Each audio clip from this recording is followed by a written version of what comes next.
Welcome to the Salmon Runs YouTube. Enjoy the video. In this video, I will explain how to use Thunkable in Android. First, understand that Thunkable is a powerful no-code platform, perfect for creating mobile applications without writing a single line of code. It's designed to make app development accessible to everyone. You'll learn to navigate its intuitive interface, where you can easily drag and drop components to build your app's layout and functionality. This guide will help you get started quickly and efficiently.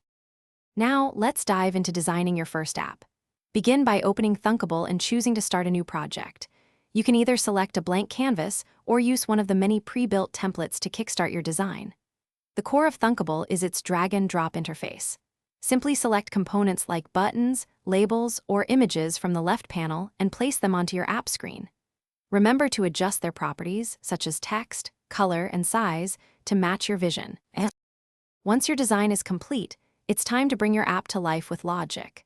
Switch to the Blocks editor, where you'll connect components to specific actions and events. For example, you can program a button to navigate to a new screen when clicked. Thunkable makes testing incredibly easy. You can instantly preview your app on an Android device using the Thunkable Live app or test it within an emulator, ensuring everything works as intended before publishing. Finally, it's time to share your creation with the world.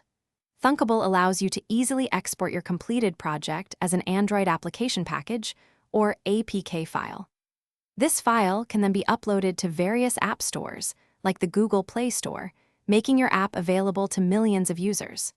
Remember to check the description for a link to some fantastic deals, including those amazing darn tough socks with a lifetime warranty. We hope this guide helps you confidently build and launch your own Android apps.